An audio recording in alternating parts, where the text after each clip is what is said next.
اے ایمان والو، دگنا چوگنا سود نہ کھاؤ اور اللہ سے ڈرو تاکہ کامیاب ہو جاؤ، اور دوزخ کی آگ سے بچو جو کافروں کے لیے تیار کی گئی ہے، اور اللہ اور اس کے رسول کی اطاعت کرو تاکہ تم پر رحمت کی جائے،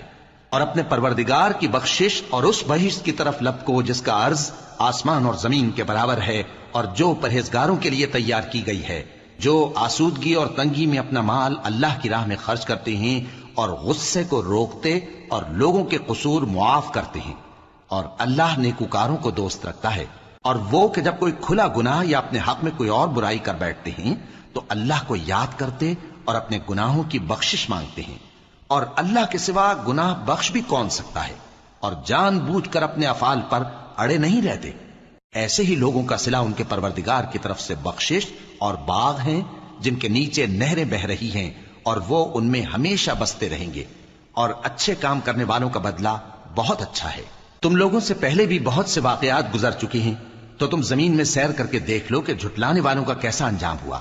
یہ قرآن لوگوں کے لیے صاف پیغام اور اہل تقوی کے لیے ہدایت اور نصیحت ہے، اور بددل نہ ہونا اور نہ غم کرنا۔ اگر تم سچے مومن ہو تو تم ہی غالب رہو گے۔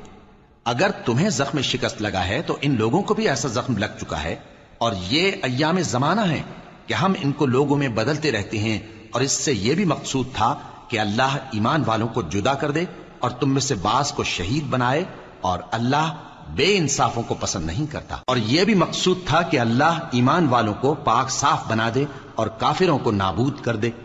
کیا تم یہ سمجھتے ہو کہ بے آزمائش بہشت میں جا داخل ہوگے؟ حالانکہ ابھی اللہ نے تم میں سے جہاد کرنے والوں کو تو اچھی طرح معلوم کیا ہی نہیں، اور یہ بھی مقصود ہے کہ وہ ثابت قدم رہنے والوں کو معلوم کرے، اور تم موت شہادت کے آنے سے پہلے اس کی تمنا کیا کرتے تھے، سو تم نے اس کو آنکھوں سے دیکھ لیا۔ اور محمد صلی اللہ علیہ وآلہ وسلم ایک پیغمبر ہی تو ہیں، ان سے پہلے بھی بہت سے پیغمبر ہو گزرے ہیں۔ بھلا اگر یہ مر جائیں یا مارے جائیں تو تم الٹے پاؤں پھر جاؤ گے؟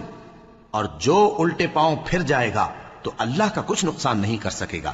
اور اللہ شکر گزاروں کو بڑا ثواب دے گا۔